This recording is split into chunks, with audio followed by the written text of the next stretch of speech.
quote for me, again, if you knew where the quote came from, you would think it's a sexual quote, but it ain't no fun unless the homie get none. Because if my man's is good, I'm good. That's, you know, or that's a whole nother perspective right there.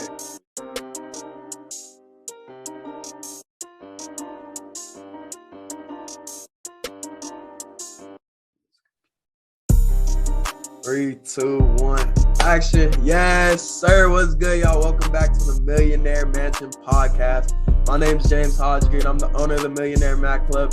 And at the Millionaire Mac Club, we believe millionaires defined by the mindset and not monetary status. And we're tapping into our limitless potential, man.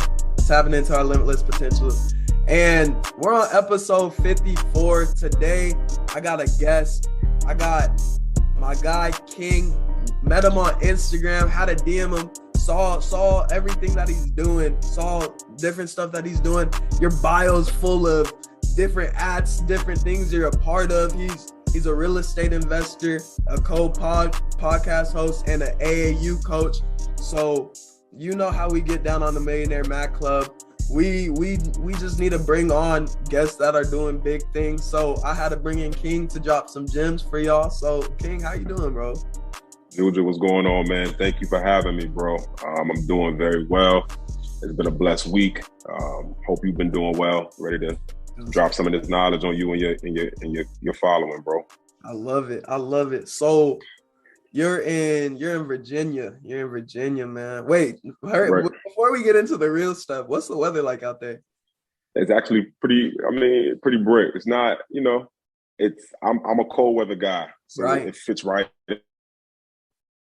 to me. My thermostat is in the 60s. Like I love that cold feel. So it's dropping, Yeah. So you're from New York? So really Silver Spring. So originally Silver Spring, Maryland, PG. I've lived all over Maryland. So my trajectory has traveled. I went to school in South Carolina. I have a wide range of areas that I've migrated in. So call me a mutt, whatever you want to call me, man. Right. So I'm here. Right off rip, what's been your favorite place you've either gone or lived?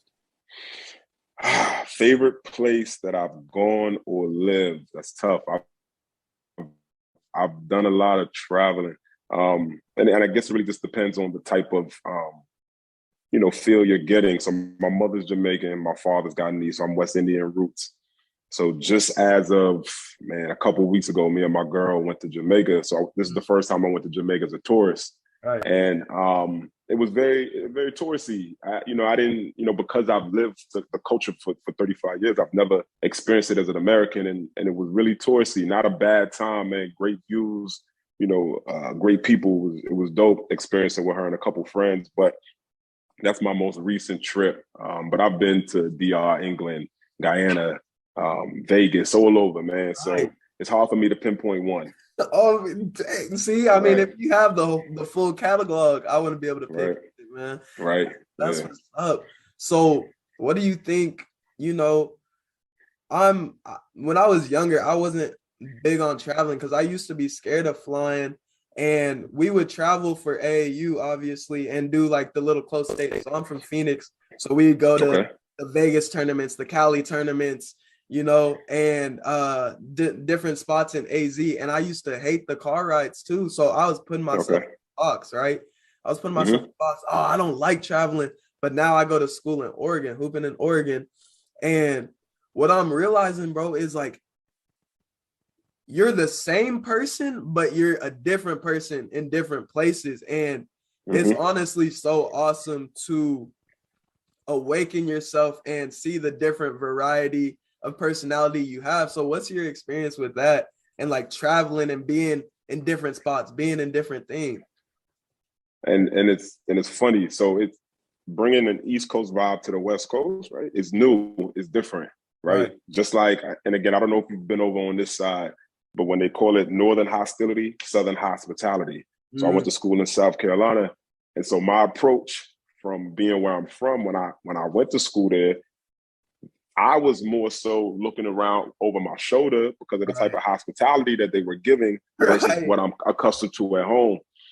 So again, my vibe, my energy was different there because they're used to that. I'm more aggressive. Right. So it was just it was definitely a culture shock for me, but it was a great experience. So yes, definitely all the places that I've been, Vegas on the West Coast or whatever, it's the same thing that follows me. But maybe it's because of my aggression, my roots, whatever, but that's what I've come across anytime I've done some traveling. Right there. That's interesting. That's interesting, bro, because I haven't lived on the East Coast yet, but I've been to Massachusetts. I've been in the Midwest. Have I been anywhere else on the East Coast? I've just been to Boston, and the experience out there is way different than the West Coast. And it's weird how different the West Coast, like the bottom of the West Coast, the southern part of the West Coast is different from Oregon. Because like in Phoenix, when you're walking around, you see anybody, you're what's good, how you doing, da da da da.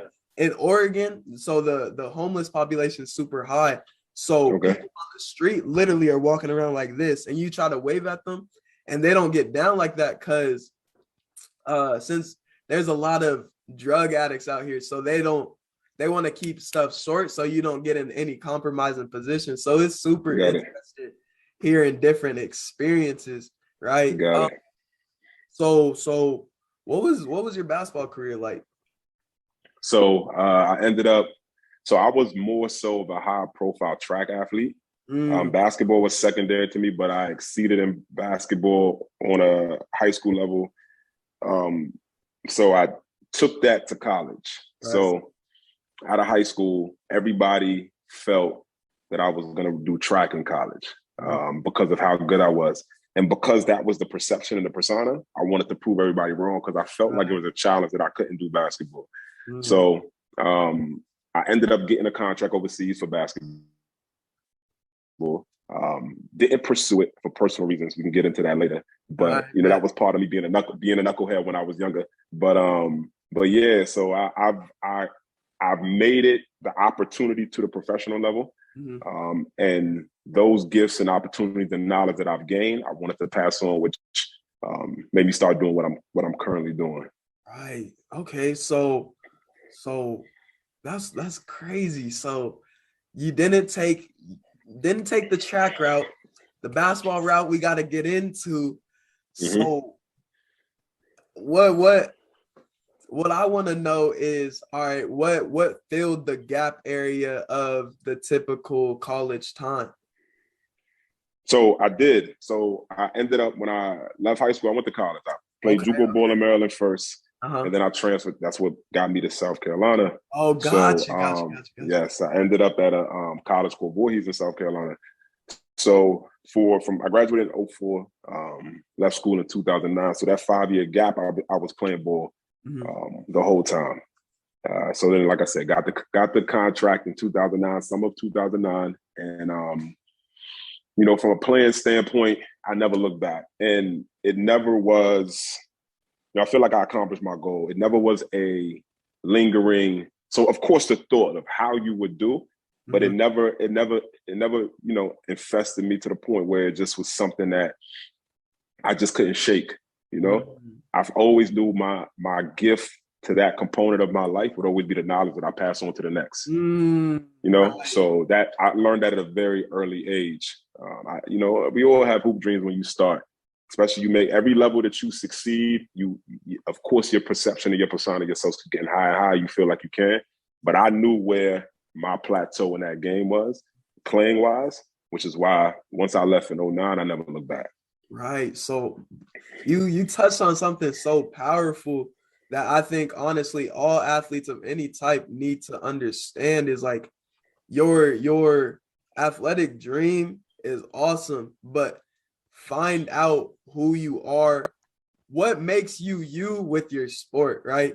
And I think that's so important because, my JUCO coach now, what he says all the time is like, you are who you are, and whether you're playing ball, like if you're an overall lazy person, then there's no surprise you're not diving on the floor. Then there's no surprise that you're having troubles with your girlfriend because you're lacking communication. There's no surprise you're not doing good in the classroom because it all correlates. And from him teaching me that, I developed the saying that my friends always laugh at me when I say it, but I stand by this. Like, you drive your car the way you wash your dishes.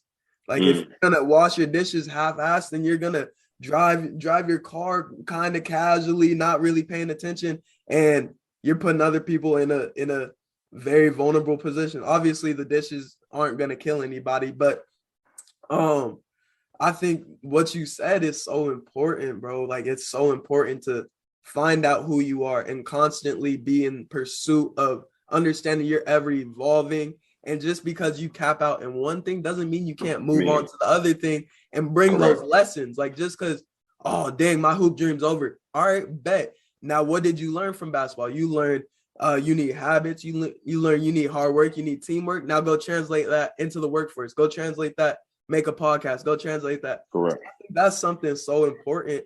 And honestly, can you expand on that a little more? The lessons that you've learned from hoop, learned from track, and how you translated them into things you're doing now, like real estate investing, AAU coach, you know, being a pops, doing different things of that nature. Yeah, my range is pretty wide. So if I could, I'm gonna try to tap it all into one. So, you know, growing up was difficult for me on a social standpoint because I wasn't, as a kid, generally the guy that gravitated to friends, had a lot of friends, had a lot of girlfriends, so on and so forth. Right. So I grew up as a loner. You know, it was just me and my sister, bunch of cousins, but again, from Jersey, New York, all over, like somewhere in England, Jamaica. So, you know, we weren't based in one community, one neighborhood together, like generally it is. So it was me and my sister, my mother, my father. And yeah, like I just was fat, out of shape. Again, my people West Indian. So I wasn't getting fresh haircuts every day. Right. You know, every week, every 2 weeks. I didn't have Jordans on so I wasn't a popular guy early on. So once I started to take off in athletics, my popularity started to grow, of course, you know. Right. And that mind frame didn't make me want to have friends. Actually made me want to figure out and find out what makes you guys like me now. So my mind frame wasn't like, all right, cool, I'm getting the attention, I'm gonna absorb it. I'm gonna use the attention I'm getting to learn you so that now I know how to handle the next situation. So that's how I gravitated to what I'm doing. So it became more chess moves than anything for me. You know? So I took that on and took it on with what came with it: popularity, females, attention. I mean, I used to be the guy in the back of the class falling asleep, right? And getting up, handing me your paper, I get my answers, and then I turn my test in. Like, that's how high school was for me, like a story, right? So as I started to grow and mature, one thing that you can't really plan for as a kid is these females, right? You really can't. So I ended up having a kid very young in college. That matured me even more, though, because now my mind frame was protect, provide, support, not come out here. Because again, I'm on my own now, right? Like I'm not going to my parents' house every day. I'm on my own. But having a kid really matured me even more. So all of my strategies, everything that came along with it, now taking on that not burden, but taking on that responsibility of having another life that I need to support, it all just molded me to how I am. And it just kept driving me and fueling me because I wanted to be able to give him everything that I didn't have, even though it's not that I didn't have much, you know? I wasn't, you know, I didn't grow up in poverty. Exactly. So I definitely wanted to give him all that he can ask for. At that time, it was just my son, Trey. So that's what actually did me more good than bad, was having him. Because if I did, I think at some point I would have started to descend, because the way my mom was, how fueled I was with a lot of aggression, like it probably would have ended up bad for me. I'm not even gonna lie. So my son definitely was a blessing. Bro, I already dropped the bar. Bar. That is crazy. The chess move that you were making, because you know, a lot of people take the victim route. Oh, why am I not getting the clout? Why am I not popular? Why am I not have the Jordans? But you're just observing, learning, Right. and honestly, with the resume that we've touched on, because I'm sure you're doing way more than I even know. You see what I'm saying? Like, so with the resume that we've exposed on the podcast just so far, I can only imagine the chess moves, that the unseen moves that are being made based off of the observations that you've made. And it's no surprise to me hearing that story from when you were younger, and now you're a real estate investor. And I was looking through your profile, seeing you getting mad deals done, big, like, and the cool thing that I seen was you weren't doing an easy type of job, an easy type of flip. Like, you were really doing some ground up work, right? Some low, like some. It's gonna take a minute, but this watch it's one of those moves that it's like, all right, just watch this, just watch this. So that translation is crazy, because obviously we go through everything that we go through for a reason. And now you're making boss moves, which is awesome to see. So what talk to me about the mindset in real estate, the chess moves, because obviously you're an observer, and then you go execute, right? So what's that like in the fields, in your profession, where it's like, look, if I don't close this deal, then my son's not eating, the rest of my family's not eating. So what's that like? So honestly, I've closed more deals than I've lost. My approach and to everything. So rewind, right? So as I'm playing chess with people's emotions, their mindset, you know, and I'm learning this style, this type of person, I'm putting you in your box, so on and so forth. I know how to approach situations when I approach deals. I did sales for a very long time. So once I left school in 2009, again, my mindset was, I don't need nobody, I'm gonna figure it out. So for about 2 years, I was working odd jobs. Janitor, just stuff, because I left school without a degree. All right. So didn't have a degree, spent the last 5 years in college. Now I'm 23, right? Like I'm trying to find my way. I ended up getting a job in DC working for Metro, which is the transit system in the DMV. So I spent almost 6 years there. All right. So when I first started, I was 80, 90 as a 23-year-old, 24-year-old, loving it, you know, thinking everything's good. And as the years went on, I learned this too, because I got in trouble in college and a lot of stuff too, just following order, following rules. And Metro was more of a military stand type, like more military base, everything. Orders, you're giving orders. I don't take orders. You know, I don't do that. So I found myself in a lot of trouble. And once I ended up getting fired. Once I got fired, I remember I left work the night. I was on a night shift. My supervisor called me, said, "Yo, I need you to come downtown." So I went downtown. They sat me in the office. They broke the news, made me sign this letter. So I remember getting in my car, and the minute I left the doors, my man called me on the job and was like, "Yo, bro, I just heard what happened. You good?" And I just felt like that was odd, because how did it circle around through everything so soon? Because I hadn't told nobody. But on my mind, I was like, man, look, I don't want to disappoint my mother. So I'm like, damn, that was the main thing. Like, I didn't care about losing a job. I was just more so fixated on, man, not disappointing my mother. So when I went to her and I told her, and she was like, man, it's a blessing. She was like, she didn't want me there anyway.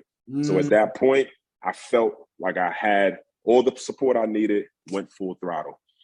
So once I started the nonprofit, so my travel basketball team is actually a nonprofit, a youth development organization. It's not just a basketball team. So we deal in mentorship, education, and athletics. Whoa. So I started the nonprofit. Yeah. We got to get into that later. We definitely can. So from that, I ended up, again, learning on the fly. Started the business, gross X amount, didn't fill out the proper paperwork. So when I went to file taxes, it was a lot of money that wasn't accounted for. So I knew I couldn't file taxes on this money because then it could get perceived as XYZ. So I said, all right, cool. Ended up getting a job in Bethesda, Maryland, with this sales company called Stone Street, which ended up being bought out by J.G. Wentworth. I don't know if you heard the commercials. All right, cool. Yes. Yes. So I worked sales for them for maybe over 2 years. And that job too, I sat in the office. I remember getting up. My commute was about 2.5 hours one way. And I remember one day we was in an office meeting and we're all talking about what we're doing for the holidays. My family takes a vacation every year out of the area. Like we travel somewhere and take a family vacation to close the year out. So I haven't been going because I was working.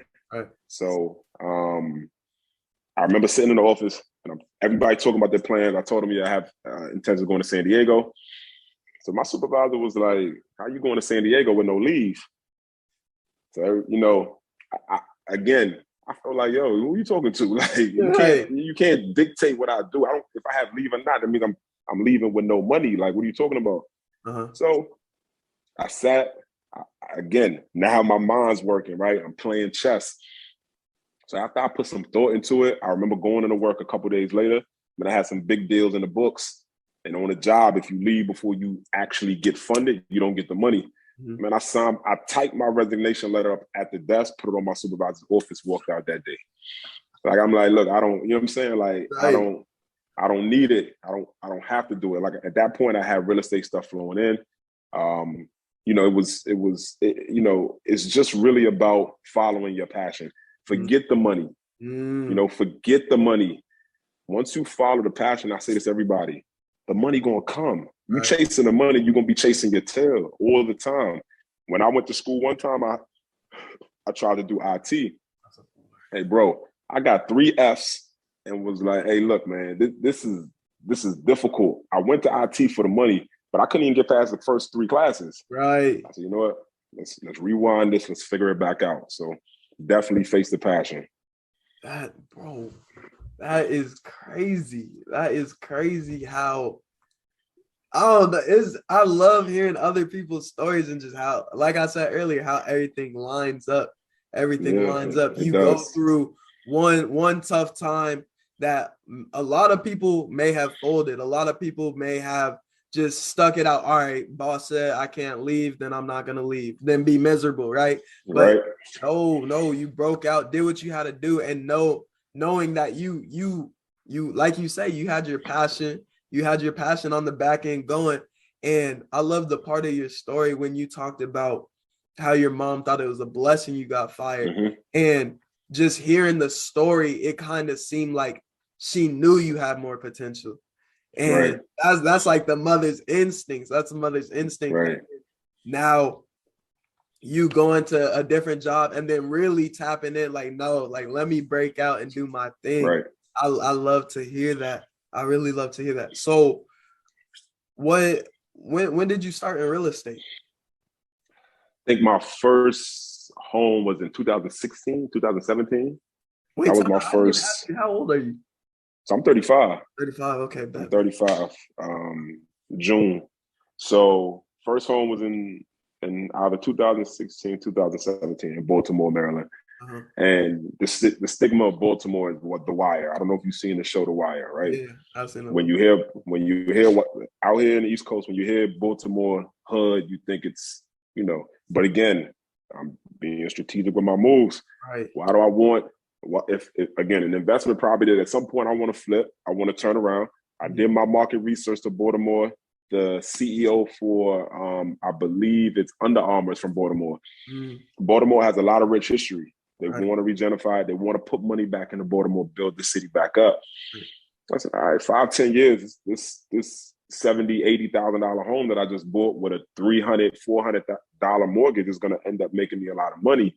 Right. So ended up moving to Baltimore, and you know, like I remember it vividly when I bought the home.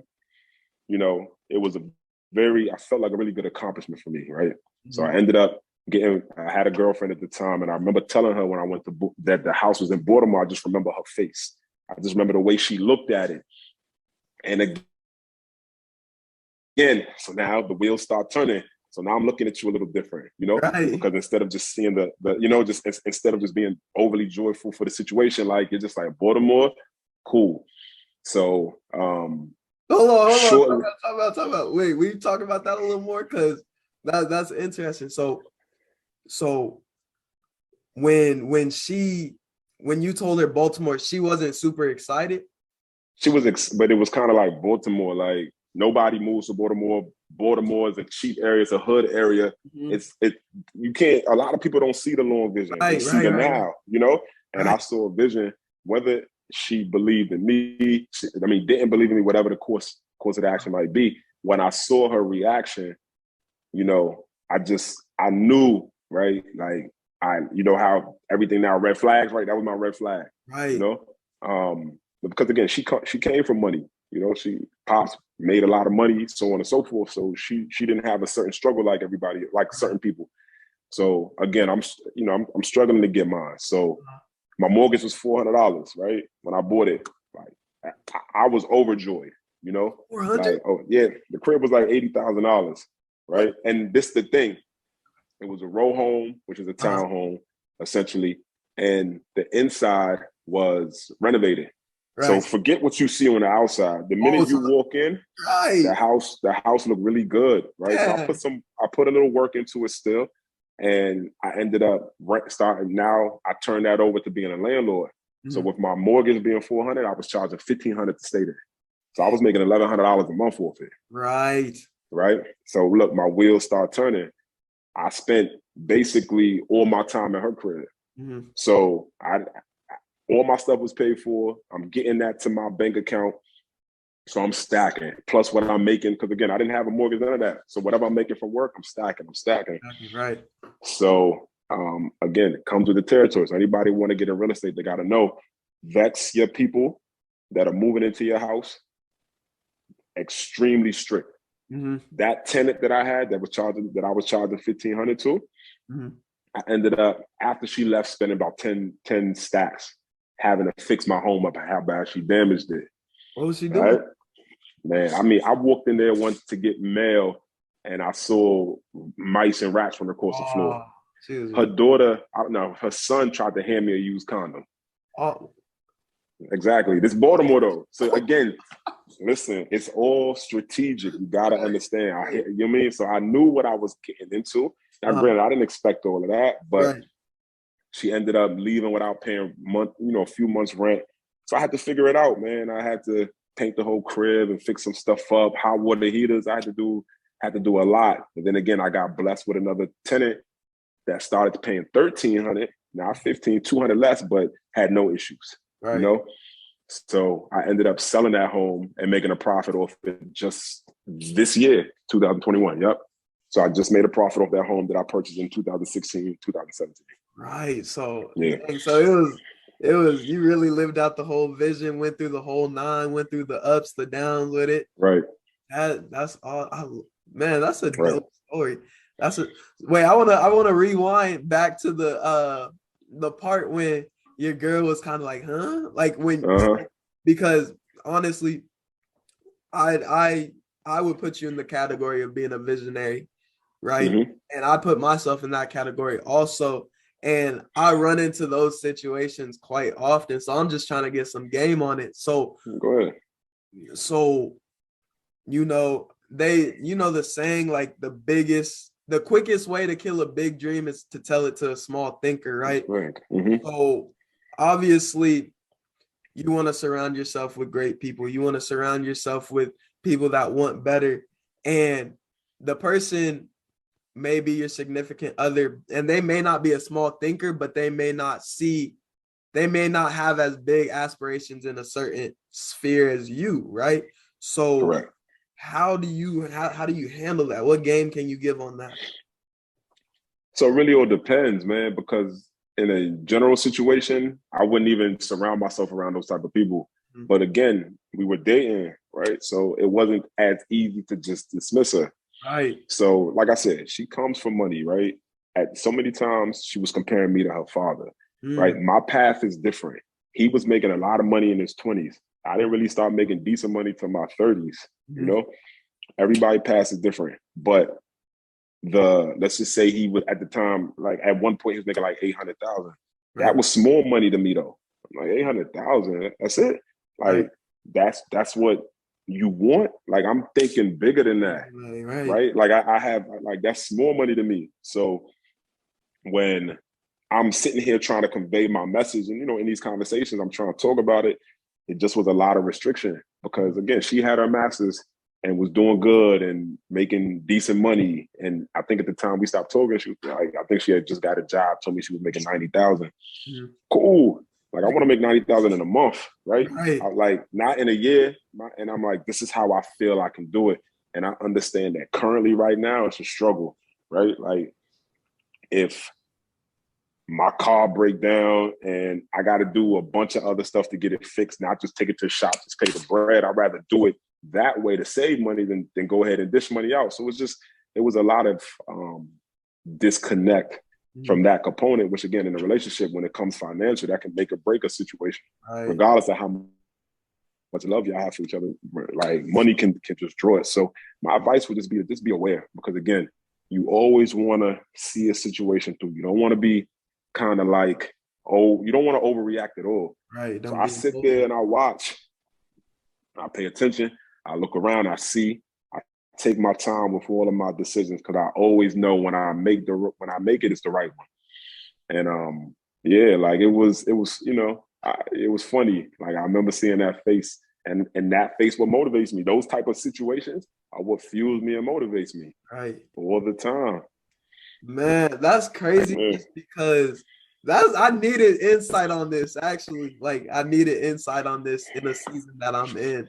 So I appreciate that game right there. And listen, let me say this though. Being what, you're 20, right? You're 20? Yeah, I'm 20. Yeah. All right. So a lot of, like I said, I had a kid at 19, right? So a lot of the mistakes, a lot of the things that I did that were unconventional, right? I didn't have a platform such as this to get knowledge from others. Right. You know, I had to kind of figure it out. So again, when me and you converse, it was nothing for me to say, yo, look, let me help this young brother out.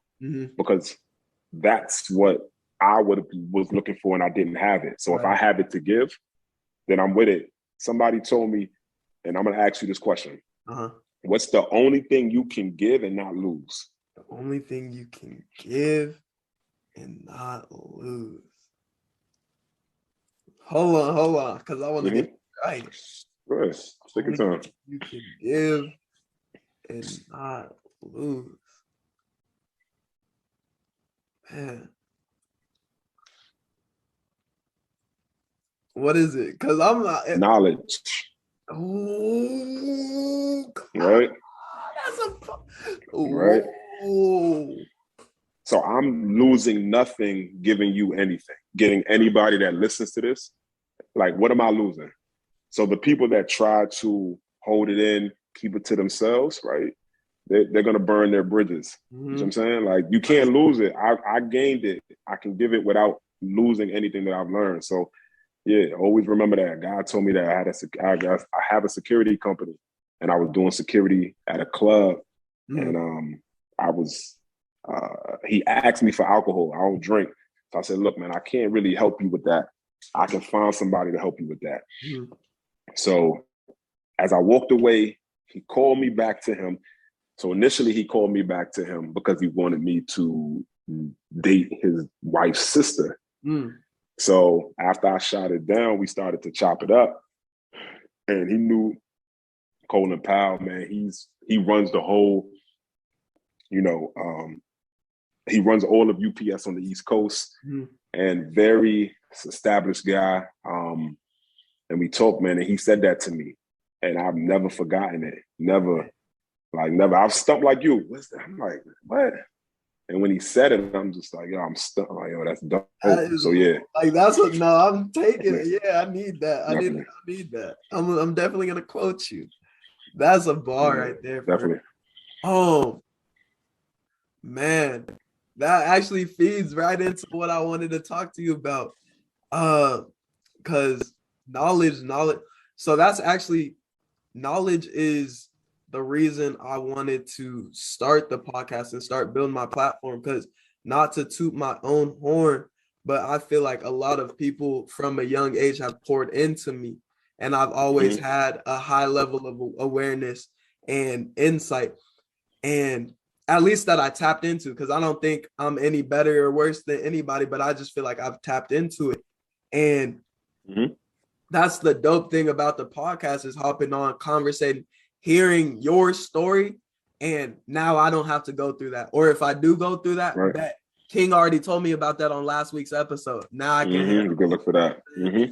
and that's exactly what you're doing and what your mission was with your nonprofit and your AAU program. So what's the little backstory, or I won't say little backstory, what's the backstory with the nonprofit, your mission with it and all that?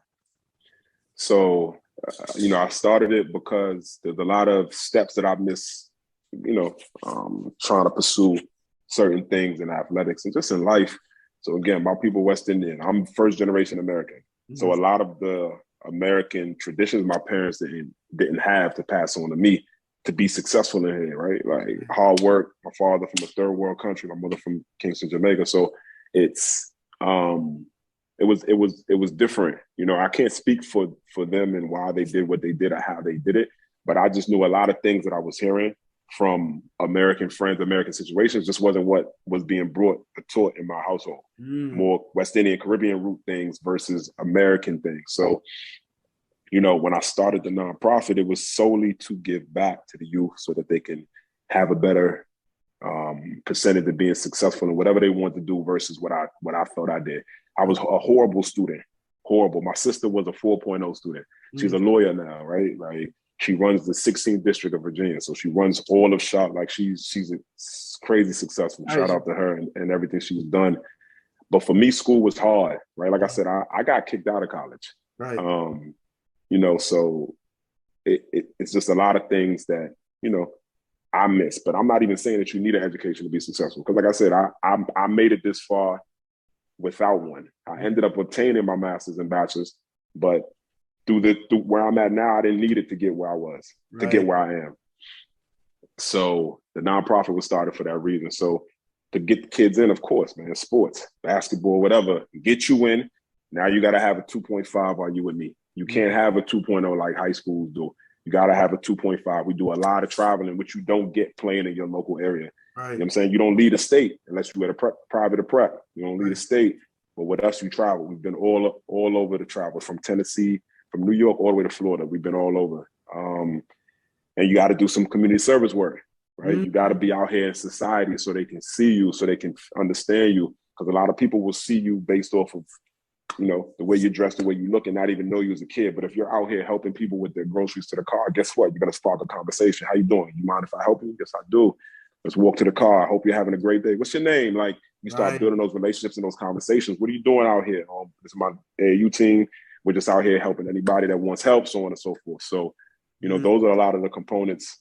We did college tours to Howard. Like a lot of that stuff, we just try to open the kids' eyes, because guess what? If they see more, they're going to want more. And if they want more, they're going to try harder to obtain those things, So that's the backstory of it. That's powerful, bro. Yeah. Bro, because, I went through the whole AAU circuit, went through the whole trajectory of things in the basketball world, making it to collegiate level. And it's crazy how much the people in power make it about them. How you'll oftentimes see those coaches trying to relive their dream, but not from the aspect of I want better for you, but from the aspect of, damn, I don't really know how to like articulate it, but they approach it in a selfish manner. And really what in my perspective and really growing up now is a lot of the lessons and the reason I am who I am is because of basketball, just because that was the biggest environment I was in for a majority of my life, right? And I can only imagine how much more progressed I would be coming up in a program like that, coming up in a program where it's, all right, look, you need to be pushing your limits in all facets of life and giving back to people at the same time, not just getting yours, because it's easy to worry about just you, but it's not as easy or as practiced to get in the community and take care of somebody you've never even seen and probably never see ever again, right? And that's something I don't want to go into a whole nother tandem, but that's something I think we're lacking in our world in general, especially with social media. Like just the connectivity, the spontaneous connectivity in between other humans, because like for you, for example, it was dope how fast you got back to me, how open you were to hop on the pod. And I've had a few other people I've been DMing, they're asking all these questions and then just leave me on red, like you know. So it's so dope that you're reinstilling that solid principle of, look, this is my community. How my community goes, that's how I'm a part of that community. So as well as they're doing, I'm doing whatever the community is doing. So I really think that's dope. My next question I want to ask you, because once again, we're going back to the full resume, man. You got the full resume. So how do you juggle it all? It's tough. I can't even lie to you. It's days of, low sleep, days of doing things you don't want to do, sacrificing with your family. I mean, it's days where, because my body is so behind on sleep, like 8 o'clock, if I get the chance, I'm gone. It's tough. But again, why would I want to do this for somebody else? Why would I want to make 6 figures when somebody's making millions off me? Like that's not even a possibility. So a lot of people don't venture off into their own businesses because it's a very difficult thing to do, especially starting up. Type of capital you're gonna have to invest, type of time, type of sacrifice versus going somewhere, punching in the clock, doing 8 hours and gone. When I worked for JG, it was different though, because I was still on the clock when I was off it. If a client needed me in California 3 hours behind me, I had to make myself accessible. If not, I'm getting an email from my boss like, yo, you gotta get this contract in before somebody else get it. You know what I mean? Like, it's a lot of time that needed to be given. So again, even though somebody says it's 8 hours, for me, my own situation, it was 8 hours on the clock, 2.5 hour drive there, 2.5 hour drive home. Damn, so you all right. So that was 13-hour day. That was a 13-hour day devoted to them. Right. So again, if you want 8 hours sleep, that's 21. You know what I'm saying? Like, so then there's 3 hours in the day that I have to myself, to my family, that, at the end of the day, it just wasn't worth it. So just understand it's going to be difficult. Whoever tries, it's going to be difficult. It's going to be hard. It's going to be deflating. You're going to wake up and wonder why you're doing it. But at the end of the day, it's so much more gratifying, so much more satisfying when a lot of times, right, if you're selling something, somebody buys your product, like that feel of somebody liking and wanting what you have. Every time a kid comes to my program, it's gratifying. Right? You're coming because you feel like this is the place for you. Anytime, I close a deal, I get a contract signed, right? I now figure out who I pay. I don't figure out who pays me. Right. When we were on the phone before we started the podcast, what I tell you I was doing? Hey, you're like, hold on, let me cut some checks. I'm signing checks. You know what I'm saying? Like that's the dream, right? That's the dream. And honestly, like, I want to shout you out for that, because that's empowering right there. Because that's what I'm building towards. Because right now, my company has a little bit of bread coming in, but I'm not really to the point where I have people hired on and cutting checks, right? So just to hear you be like, all right, hold on, let me cut some checks real quick. Let me cut some checks. Right. And seeing somebody with melanin in their skin doing it right in front of me, you know. So that's dope. And shout out for that. Shout out for that. No, that's dope. But you know, because I feel like we could end up chopping it up for hours, because I can tell you have countless stories. Yeah, we will. Offline and all that. On me. So my last question for you is it's kind of, so what's your favorite quote to live by, or what's the last lesson that you learned?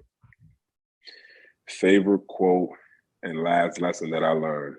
So part of me, a lot of times mentally, I still have, you know, and we're 15, so we're 15 years apart, right? So let me put it to you like this. you're growing up in an era, and it's so funny when I'm like dealing with the kids on my team.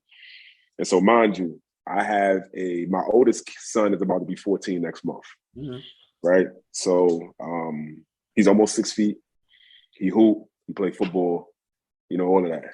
So he's starting now to get that feel to him, and starting to sense the attention, because he's the man at his school in sports. Right.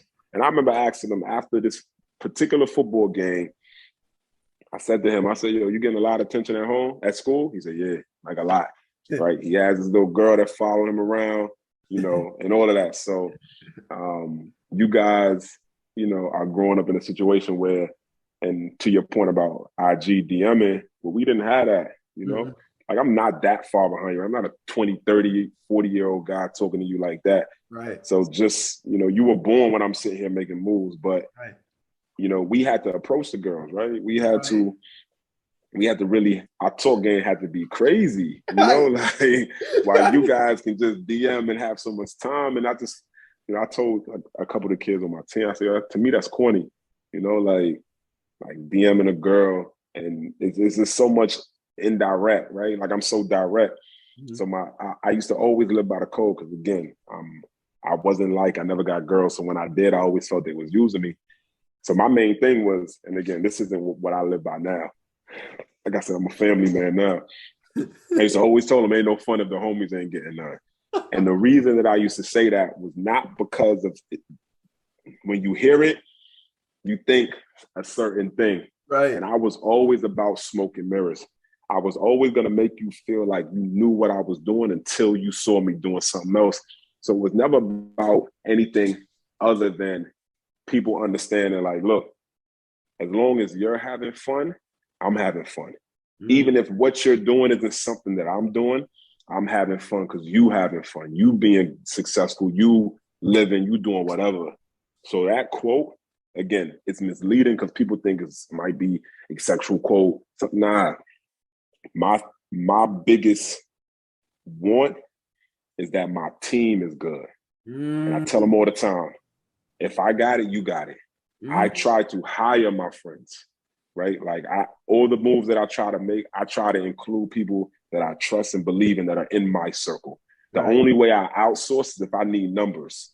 If I need more people than I know, then I outsource. Other than that, everybody on my team, we gonna eat. Like, that's just how I feel.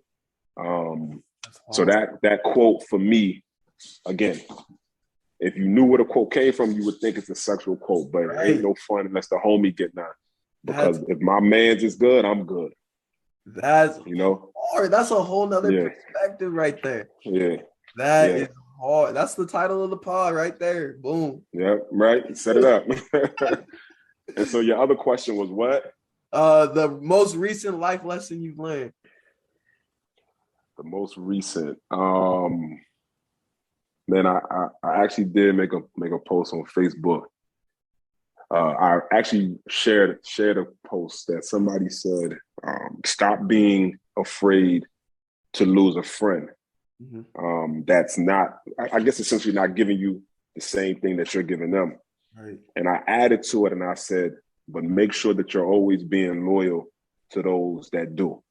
My my my whole being and my whole making is just making sure that I'm staying true to my morals and values. You know, that's very high on my priority list. Like I want when people talk about me, people that don't know me are gonna say negative things about me. Right. And a lot of people don't know me. There might be 10 people that know me in this world. Forget followers, forget people that I come across. When you say know me, only like 10 people know me. Anybody else might talk negative about me. You're gonna have more negative than positive. But you learn, and what I'm consistently learning and continue to learn as I meet more people is that everybody has a agenda, right? Complete honesty, right? I'm doing this podcast for you because I want to help you. Right. I don't want nothing from this, right? Nothing. I don't need anything from this, right? I looked at your profile, like I said, saw your age. I got a son 6 years younger than you. 6 years. That's not long. Exactly. Right? Again, if I don't help you get to a point faster than I did, then I fail. If my son takes till he's 35 to do a podcast to talk about his successes and not by 34, I fail. I personally feel like I fail, you know? So my lessons in life, current, past, future, will always be take care of the ones that you feel deserve it. That will always be my life lesson. Always. Always. That's oh my God, man. You can't drop some bombs. Yeah. You have to. You can't even drop some bombs. Man, take care of the ones that you feel deserve it. That's it right there. That's so powerful. That's so powerful. Man. Hey, man. I appreciate this for real. Yeah, you already know. Crazy. This was something crazy for real. I had a feeling what I was getting into, but I didn't really know. You feel me? I didn't really know this. And the fact that you reached out, you know, because again, a lot of people are indirect. A lot of the messages that we get. So let me rewind. The guy that I told you at the club, I asked him to be my mentor. Right? At 35, I'm not ashamed that I need help. The guy that helped me, which I being my mentor, his name is Rick Wright. He got a basketball organization called the Running Rebels. Like I tell people all the time, I take care of him. When I have a project coming up that potentially could move me to Houston. He's the first person I call. Hey, bro, look, if this go through, like, look, I need you out there with me. Right. No shame in my game to ever ask for help. Right. So the fact that you reached out, because a lot of the things which I also wanted to mention was my podcast Built Different. Mr. Go 30, you probably saw him. He do a lot of the sports. His hilarious. That's my guy. I met him at JG. We were working at JG together. JG worked together. That's how we built the connection. Yeah, I called him because I had a podcast. I had an entrepreneur podcast like 4 or 5 years ago that ended up flaring out. But when I wanted to get back into doing podcasts, I called him. This is before you knew who he was. I'm like, bro, look, man, like, you know, I saw you. I saw in him what I see in you. I'm like, look, you're doing your thing on social media. Cool. Like, I want to start this podcast. At first, it's supposed to be a group of guys. He said to me, he said, look, man, I know those are your friends. Forget them. Let it just be me and you. I'm like, hold on, man. I can't forget my friends like that. Like, what are you talking about? I said, look, I already talked to them. I said, look, this is what I'm going to do. I'm going to start a chat with everybody that said they want to be in the podcast, and then we'll go from there. And, you know, God's grace showed everybody hand because it ended up just being me and him in the long run. Right. So we started the podcast, and, you know, just as of this week, right, we're getting offers to, you know, for people to pay to host our podcast or whatever on their platform. But, you know, I've been blessed, man.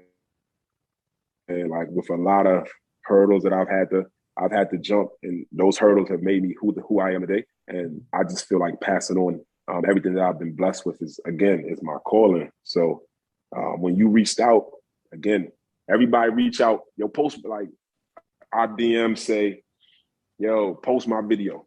I'm the one that made the tag because they see he do the sports stuff. Right. Or have somebody call me like, yo, somebody hit me on my IG, on your podcast, yo, share my AirPods. Like, you know, I didn't get a good vibe from them. So what we do, we delete them. Right. Nah, like 30 told me, he was like, look, man, people that are going to write on some of our podcasts, they think it's the easier way to get to me, you know? But when you did it, when you reached out, it was a different vibe, you know? And I felt like, look, man, let me help this brother any way I can. I appreciate that, so, man. This is, man, for real. And honestly, by you just answering, you already succeeded. And then now coming and dropping crazy knowledge and really showing that appreciation, or not appreciation, but showing that that genuineness. There we go. That's the word I'm looking for. Genuineness. And being vulnerable on the pod was something awesome. And this was honestly one of my favorites, just because hearing your story and hearing the vulnerable parts of it. So I really appreciate that, for real, bro. And I don't give a lot of people that. Like, I keep all of it to myself. A lot of people never know if I'm happy or sad. So I just wanted to give you the best of me if I could. That was it. I appreciate it. So let's wrap it up, man. Let's wrap it up. Any last remarks? Nah, this was a great opportunity for me to be able to bless you. And I hope, man, I was everything you could ask for and more, man. More, man. Plus more. But I appreciate this. Hey, for anybody that's watching, make sure, if you're listening on podcast, hit that download, hit that subscribe button, all that good stuff. And if you got any knowledge like I did, just share it. Share it. Like he said, we got to pass the baton.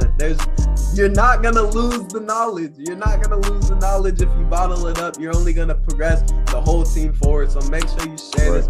You share this. And like my grandma said, man, keep going and keep growing. Love y'all. Peace.